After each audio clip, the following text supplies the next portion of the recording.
Hello everyone and welcome to a video on paper discussion of all the questions that came from Indian polity in the year 2025, the prelims exam, which was conducted on the 25th of May. So without further ado, let's begin our discussion. First question. Consider the following statements. Panchayats at the intermediate level exist in all states. So, of course, you're aware that this is a constitutional mandate that we need to have panchayats at all three levels or three-tier panchayat in all the states. However, within the same constitutional provision, we have an exception. And what's the exception? The exception is that if any state has a population of less than 2 million, that means less than 20 lakh, that state may not constitute an intermediate panchayat, may not be allowed. So it is not mandatory. A very good example would be a state of Sikkim. So statement 1 is incorrect. To be eligible to be a member of panchayat at the intermediate level, a person should attain the age of 30 years. This is also wrong.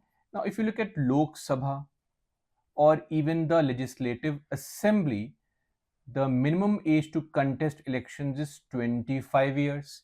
If you look at the Rajya Sabha and the legislative councils, the minimum age to contest is 30 years. However, when it comes to panchayats, whether it is for the Gram Panchayat or the intermediate panchayat or even the district panchayat, the minimum age to contest is 21 years and not 25 or 30. So statement 2 is also wrong. Number 3, the chief minister of a state constitutes a commission to review the financial position of panchayats.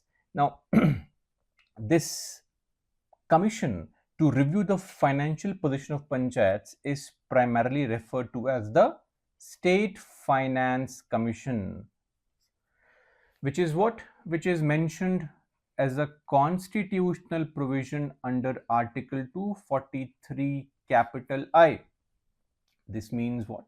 This means that the state or the governor of the state needs to constitute a commission to review the financial position of panchayats at the intermediate levels and to make recommendations regarding the distribution of net proceeds of taxes and duties leviable by the state between the state and the panchayats at the intermediate level.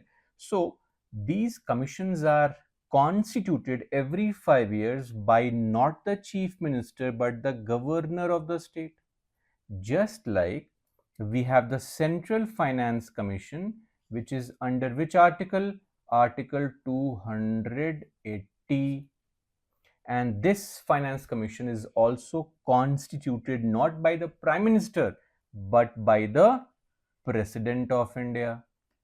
Hence, third statement is wrong. All three are incorrect. Which of the statements is not correct? D. 1, 2 and 3 being the right answer. Let's move on to the next question. Consider the following statements about Lokpal. This is the first time UPSC has asked a question in the prelims exam on Lokpal. The power of Lokpal applies to public servants of India but not to the Indian public servants posted outside India.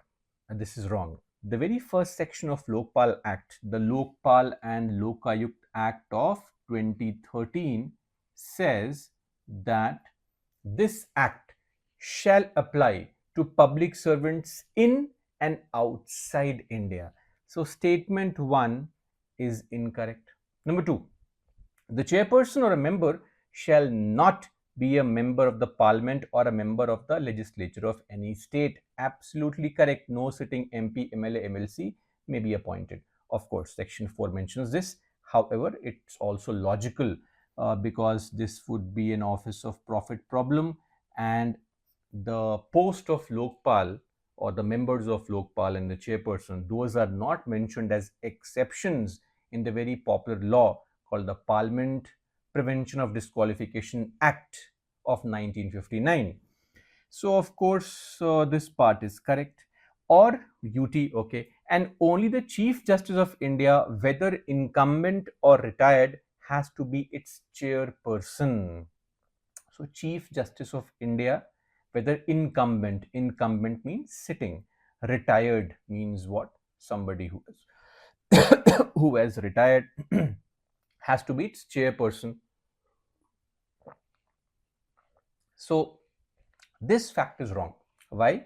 Because under the same law, Section 3 says that the appointment of the chairperson should be from amongst people who are either CJI, retired CJI, or a sitting or a retired judge of the Supreme Court. So you also have a Supreme Court judge as a qualification, or the third qualification, which is what? An eminent person can also be appointed. Eminent person meaning a person of impeccable integrity, outstanding ability, having vast knowledge or expertise of at least or not less than 25 years in various fields like say anti-corruption policy, public administration, vigilance, finance, uh, insurance, banking, law, management, various topics. So we also have the third qualification, which is an eminent person. So this makes the second part of the statement incorrect. So one is wrong, two is wrong, one is wrong, two is wrong. Two statements are out. The chairperson or a member shall not be a person of less than 45 years of age on the date of assuming office as the chairperson or member, as the case may be. So this is a factual statement, is actually correct because the minimum age has to be 45 years. This means 3 is correct. A is the right answer. Anyway, let's read the fourth one also. The Lokpal cannot inquire into the allegations of corruption against the sitting Prime Minister of India.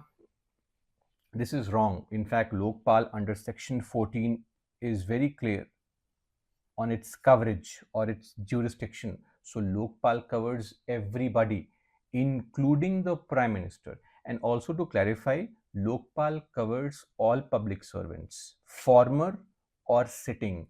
So former PMs are covered, sitting PM is also covered. However, just a small clarification, though not required here, this statement is actually wrong because Lokpal can inquire.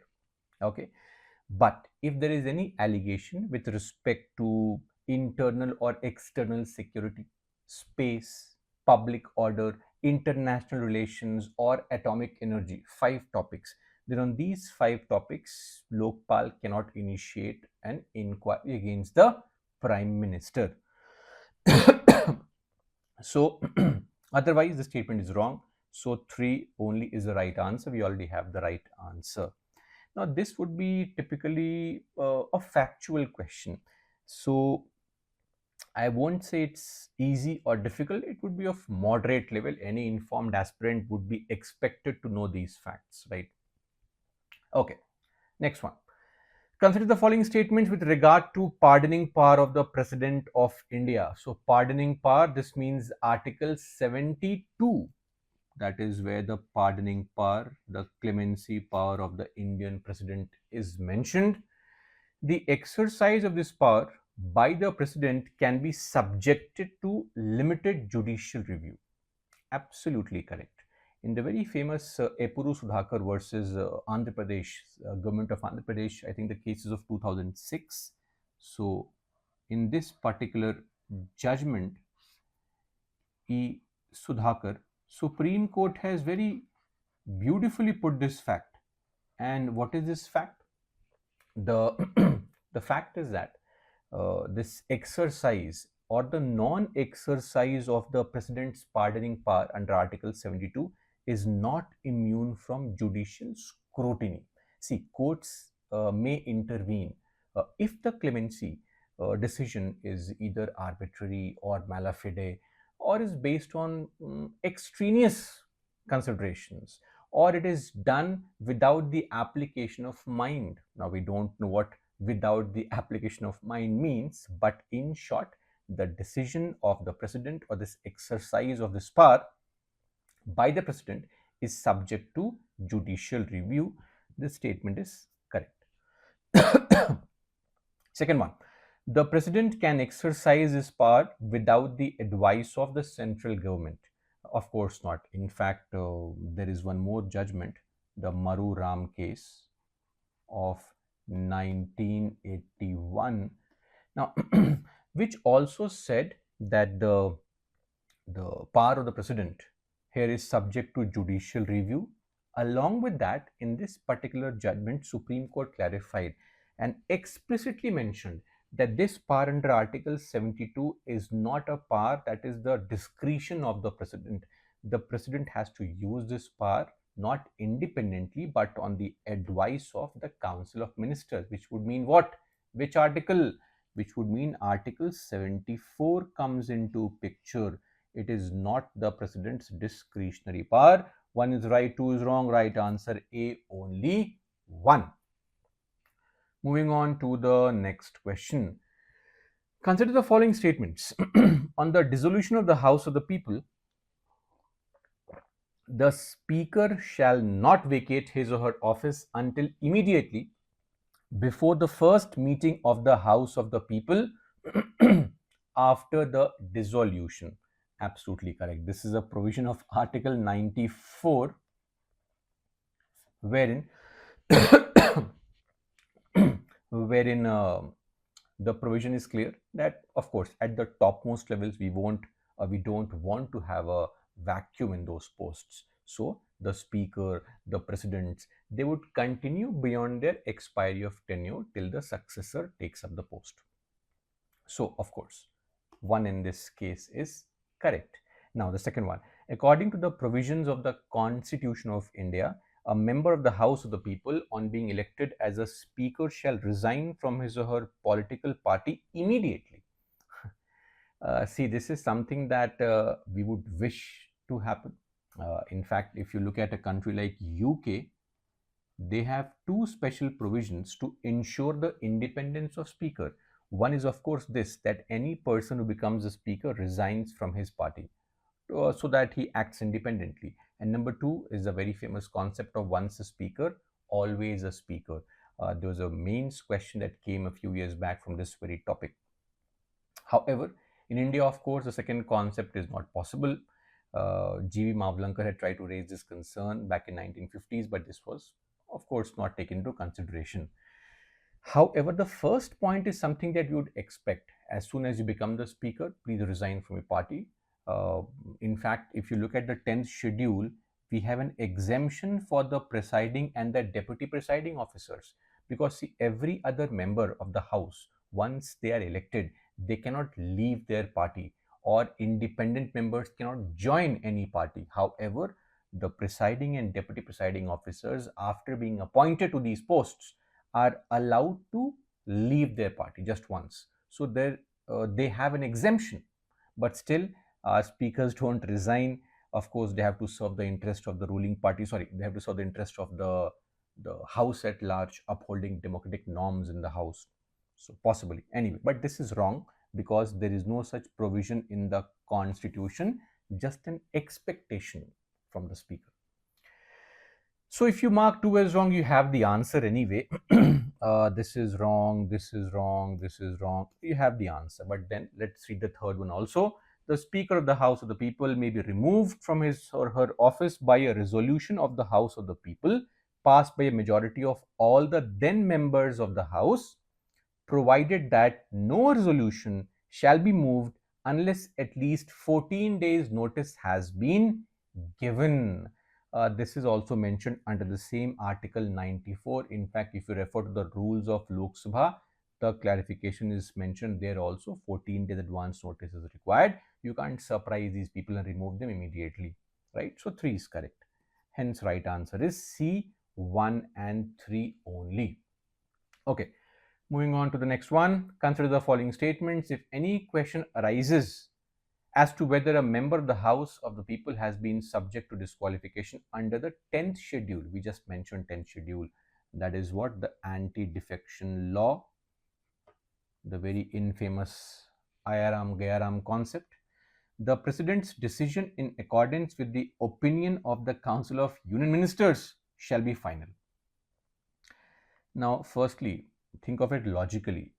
if the president has to follow the minister's advice, the council's advice, then the council would, of course, tell the president or advise the president to disqualify all the opposition MPs, right? So this would not make sense. So normally in such cases of disqualification, it is the Election Commission of India whose advice is followed by the president, the binding advice. And also, to come to the second part, or rather the first part of the question, presidents do have this power, but only in case of disqualifications under the first clause of Article 102, not the second clause. The first clause of Article 102 talks about other types of disqualifications, like not being a citizen of the country, or office of profit, or if you're of unsound mind, or if you have become bankrupt, or any other law made by the parliament. When it comes to anti-defection law, the disqualification authority or the deciding authority is the presiding officer of the house. So one is wrong. The second one, there is no mention of the word political party in the Constitution of India, is wrong. If you refer to the 10th schedule itself, the word political party is of course mentioned. So in this case, both statements are wrong. Right answer is neither one nor two. Let's move on to the next question. Two statement question. Now see, just to help you understand, when you have such questions which have two statements, statement 1 and statement 2, always remember, in the last 10, 15, 20 years, for all the questions from polity, I can vouch for polity, all the questions from polity have always had the answer as either C or D. So either statement 1 has been factually wrong or statement 2 has been factually wrong. So your first target or your prime motive should be to find the incorrect statement, and then you can derive the answer. It's either C or D in most cases, or at least so far in all cases till now. Let's look at the first statement. In India, state governments have no power for making rules for grant of concessions in respect of extraction of minor minerals, even though such minerals are located in their territories. See, logically also, the topic like minerals is mentioned under state list, entry number 23 of the state list. So why would states have no authority whatsoever? So logically this is wrong. If the first statement is wrong, then this becomes the right answer. That's it. Otherwise also, there is a law called Mines and Minerals Development and Regulation Act of the year 1957. Under this provision, you will find that state governments are allowed to make rules for regulating grant of quarry leases or mining leases, etc. So in that case also, statement 1 is wrong. Now let's read 2, though we have the answer. In India, the central government has the power to notify minor minerals under the relevant law. This is actually correct. So under the same law, you will find that this is factually mentioned there. Section 3, I believe, contains this information. Anyway, you might find this information or this question to be quite factual, but if you apply logic, this answer could be arrived at very easily. Okay, next question. With reference to the Indian polity, consider the following statements. An ordinance can amend any central act. Oh, question from ordinances. Ordinances, if you remember, right? Article 123 for central level and 213 at the state level. An ordinance can amend any central act. Yes, of course, it can, right? An ordinance can abridge, take away a fundamental right. Now, this is wrong. Why is this wrong? Simple. Article 13. Article 13 says that the state cannot make a law which will take away your fundamental right. And the same Article 13, Clause 3 defines what is law. And it says law would include, and the very first thing mentioned there is ordinance. Law would include things like ordinances, orders, bylaws, rules, regulations, notifications, custom usage, etc.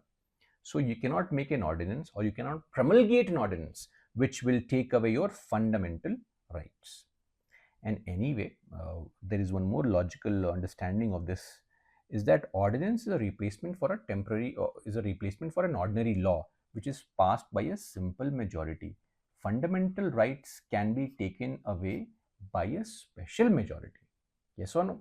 Please mention in the comment section which was a very famous judgment where the Supreme Court said that yes, any part of the constitution can be amended except the basic structure, which would include even fundamental rights which can be amended, right?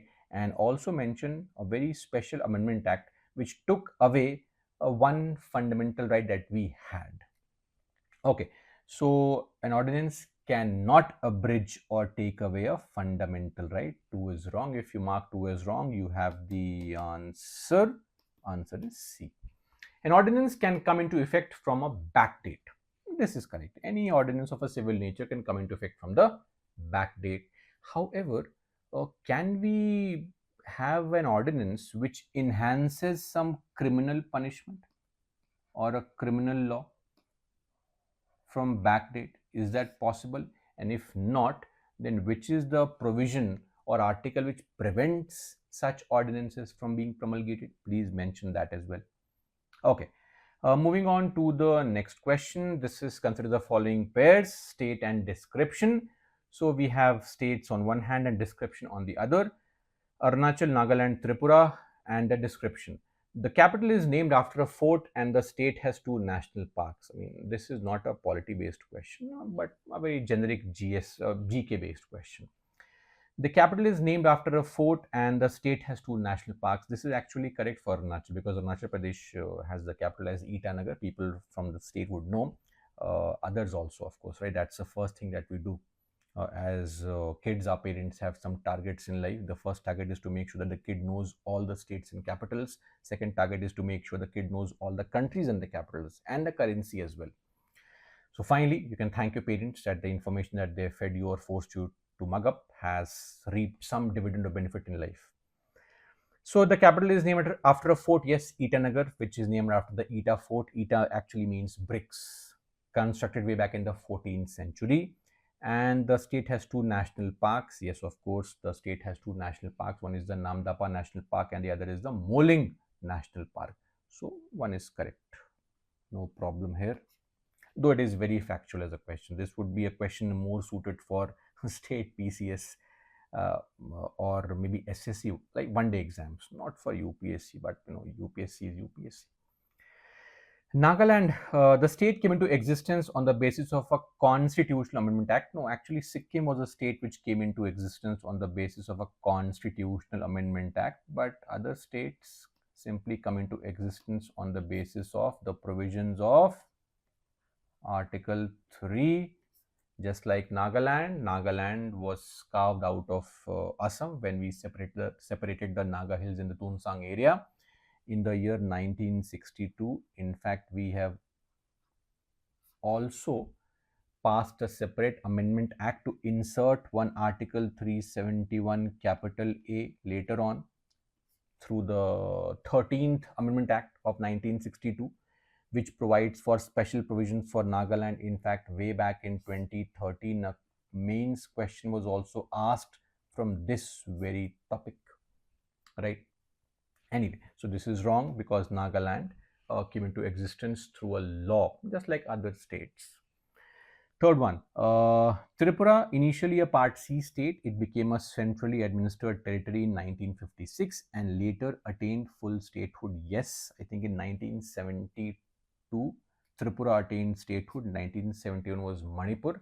So yes, it became a centrally administered territory in 1956 after the States Reorganization Act of 1956, which was passed after the 7th Amendment Act based on the recommendation of a very popular commission, the States Reorganization Commission. Please mention in the comment section who was the chairperson of this very famous commission, the only commission in the country so far to be formed for reorganization. Anyway, so this is correct. So 1 is right, 3 is right. How many pairs are correctly matched? Only 2 pairs are correctly matched. See, such questions are very factual in nature, and frankly, you can't prepare for such questions. Maybe you could have solved second one logically, but again, third is also very factual. First is extremely factual. So maybe if you could have solved the second part with your knowledge of environment, ecology, etc., but the first part itself is challenging. So you have history, you have environment, you have polity all in one. These questions, ideally UPSC should refrain from these questions, and even if they add these questions, don't go crazy that from next year you have to mug up every state's formation, etc. Not required, right? These questions are best left ignored, right? That is why the cutoff is, or the, you have to score not 180 marks but 80 or 90 marks, right? Around 50%. If you are able to score around 100, 110, that is going to be sufficient in under any circumstance. So don't go crazy for mugging up or preparing these kind of questions. They are best left ignored. Anyway, moving on to the next one. With reference to India, consider the following bodies: Interstate Council, National Security Council, and the zonal councils. How many of the above were established as per the provisions of the Constitution of India? So we have seen 2 years back also a question of a similar kind: which of the following are constitutional bodies?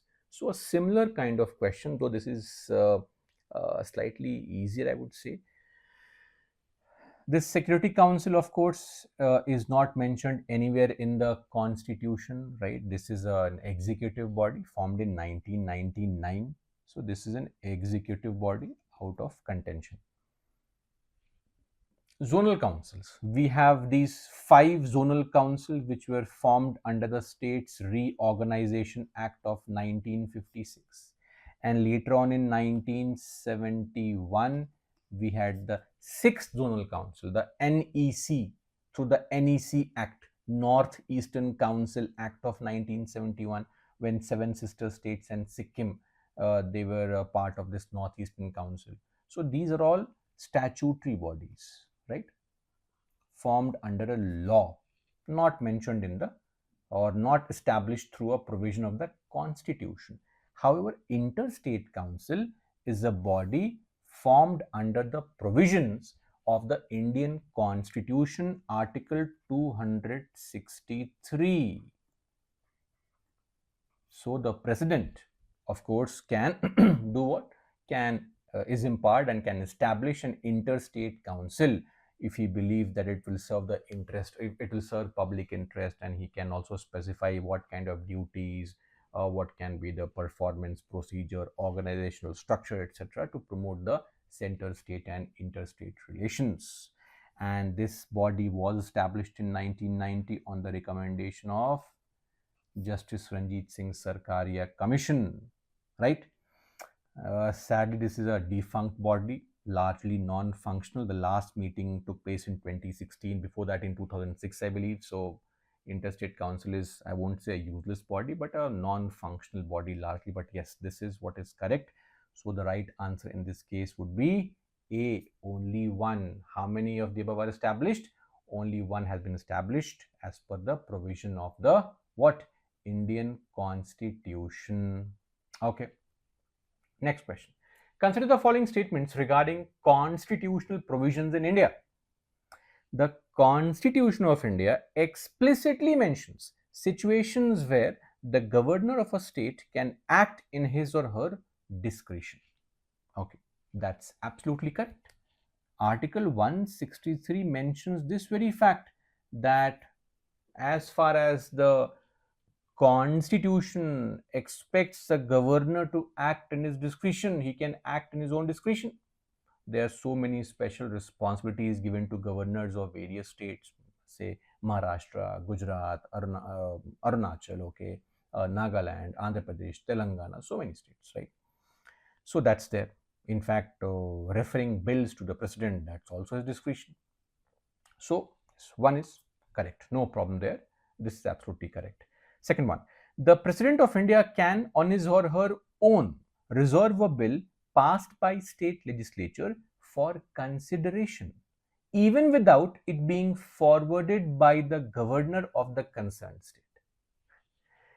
Okay.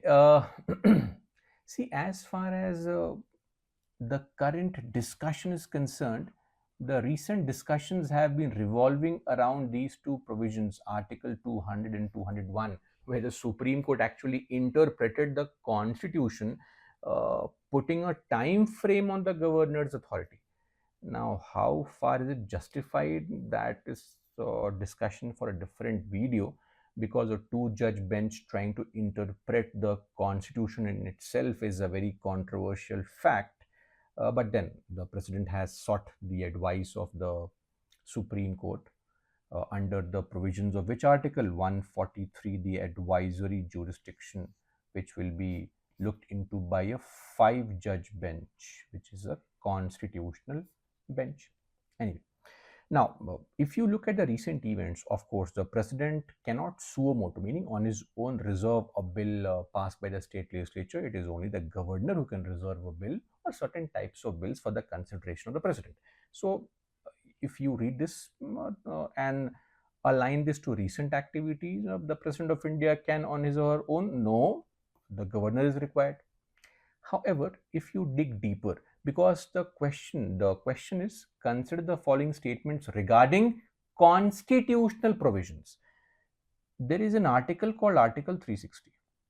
Yes, I understand this is a provision for financial emergency. You will say, sir, why are you invoking financial emergency? I'm only mentioning the provision. If you look at the provisions of Article 360, Clause 4 to be exact, it very clearly says that notwithstanding anything in this Constitution, meaning in spite of whatever is mentioned in the Constitution, the president can give directions. First direction is to reduce the salaries of certain class of persons. Second direction can be that all money bills or other bills of financial nature to be reserved for the consideration of the president after they are passed by the legislature of the state.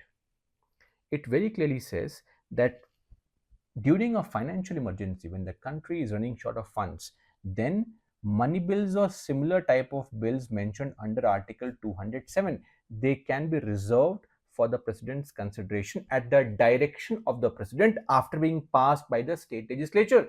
There is no mention of the governor in that particular provision. So if you incorporate that as well, then the statement is actually correct, right? But we never know what the UPSC's answer is going to be, right? Because this is not a factual statement. This is, I mean, though factually it is mentioned, but UPSC's answer keys can vary and can go crazy also. So I would prefer marking C as the answer, but don't be surprised if UPSC marks A as the answer also. It is very much possible. But in the exam, because this question is not related to just governor's powers or reference to bills in ordinary circumstances or ordinary bills, it's a very open-ended question. And trust me, this is not over interpretation, it is just basic reading of the constitutional provisions, right? So in that case, answer should ideally be C, but let's see what the UPSC has to say in its answer key, which will be released only next year. Moving on to the next question, consider the following pairs. One more, match the pairs. Provision in the Constitution of India on one side and stated under on the other side. Okay. Separation of judiciary from the executive in public services. Very popular. This is Article 50, which is mentioned under DPSP Part 4. Valuing and preserving the rich heritage of our composite culture. This is fundamental duty, absolutely correct, correctly matched Article 51, capital A, clause F, right? Prohibition of employment of children below the age of 14 years in factories. Yes, this is a fundamental right under right against exploitation, Article 24.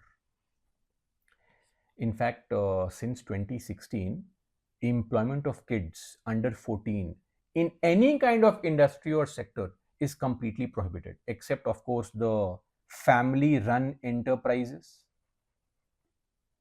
or audio visual entertainment industry. And in 2016, when this law was modified, one more category has been added: adolescents between the ages of 14 to 18. For these adolescents or these kids, they will not be employed in hazardous industries, meaning industries which relate to mines, which relate to explosives and inflammables. Anyway, so all these three are correctly matched. Right answer is C, all the three. Moving on to the next question. Consider the following statements regarding scheduled areas under the fifth schedule of the Indian Constitution. Scheduled areas, fifth schedule. If an area in a state is declared as a scheduled area under the fifth schedule, the state government loses its executive power and a local body assumes total administration of such areas. I mean, if an area in a state is declared a scheduled area, why would the state government lose its executive power? There is no such provision mentioned for scheduled areas. Think of it. Scheduled areas have something called a tribal advisory council, which is just an advisory body. Had we been referring to sixth schedule, there could have been a possible confusion, because under sixth schedule we have ADCs, the autonomous district councils, which do have legislative, executive, financial powers. There could have been a confusion. Even then, the statement would have been wrong only. But here it's completely nonsensical. So, if an area is under the scheduled areas, the state government does not lose its executive power. Okay, so one is wrong. The union government can take over the total administration of such areas under certain circumstances on the recommendation of the governor. Again, there is no such provision mentioned anywhere for fifth schedule that the center can take over total administration of such areas. Extreme statements in general are incorrect, wrong. D, neither one nor two. Okay, moving on to the next question. Consider the following subjects under the Constitution of India. So we have a list and we have subjects. So list 1, union list in the 7th schedule, extent of executive power of the state, and number 3, conditions of the governor's office. For a constitutional amendment with respect to which of the above, ratification by the legislatures of not less than one half of the states is required before the bill is presented to the president for assent. Now, the idea is that under the provisions of Article 368, we can amend the constitution. However, if you want to amend the federal features of the constitution, then what is required? Half the states' ratification is required. Now, if you refer to Article 368 Clause 2, you'll find the list, comprehensive list of all those areas, all those articles, all those provisions which would require what? Which would require states' consent also. Like Article 54, for example, the Electoral College of the President's election, Article 55, 73, Article 162, right? Extent of executive power, Article 241, etc. Then we also have Chapter 4 of Part 5, that is the Supreme Court, then High Courts, etc. Then any of the lists in the 7th schedule, then also the representation of states in the parliament. And lastly, if you want to modify the amendment procedure of Article 368, even then you have to send that bill to all the states. The moment half the states approve it, your task is done. So in this particular case, this does not require any kind of amendment, conditions of governor's office. So 1 and 2 are correct, 3 is incorrect. Right answer is A, 1 and 2 only. And this brings us to the last question from our topic polity, which came in the exam. With reference to the Indian polity, consider the following statements. The governor is not answerable to any court for the exercise and performance of the powers and duties of his or her office. Absolutely correct. Article 361. Without any doubt. right? Article 361 is the immunity for the president as well as the what? Governors. No criminal proceedings shall be instituted or continued against the governor during his or her term of office. Absolutely correct, right? And number three, members of a state legislature are not liable to any proceedings in any court in respect of anything said within the house. Yes, this is also correct. This is a part of your parliamentary or your legislative privileges. For our MPs, it is mentioned under Article 105. For our innocent MLAs, it is mentioned under Article 194. Okay, though recently in the Sita Soren case of 2024, the Supreme Court did say that if you take bribes, accept bribes and vote, then you are liable to court proceeding. But for anything said, there is no such provision. So all three are correct. D, 1, 2 and 3 being the right answer. So finally, this brings us to an end of our discussion on our questions that came from Indian polity. Now, of course, what is my take and my evaluation of these questions? I don't find a lot of these questions to be difficult. In fact, most of them are easy to moderate. Frankly, no, of course, you would say that, so you're a faculty, you know these things, so possibly it's easy for you. No, not really. Being very neutral, these were all easy questions, and any informed aspirant, if they would have referred to the most basic notes, their class notes, or their standard books, they would have been able to answer most of these questions. When I say most of these questions, like say 80% questions, that's a huge number, right? Because again, the cutoff is 45%, 50%, in fact 40% sometimes. So my idea is to clarify that if you're able to answer 80-90% questions from one topic just based on simple factual information, and that's a great achievement. That's a testament to your brilliant performance and your hard work. So sadly, for those who have found these questions difficult, I think revision is what would be required. Maybe during those last few days or weeks, you panicked too much, tried to go through multiple resources, trying to incorporate new resources into your preparation. That could have resulted in you not scoring or not getting correct answers. But then again, 80-90% success rate is, or strike rate is amazing for any particular subject. So that's it. This brings us to an end of our discussion for this video. We'll meet in some other video. Till then, that is all for me. Jai Hind.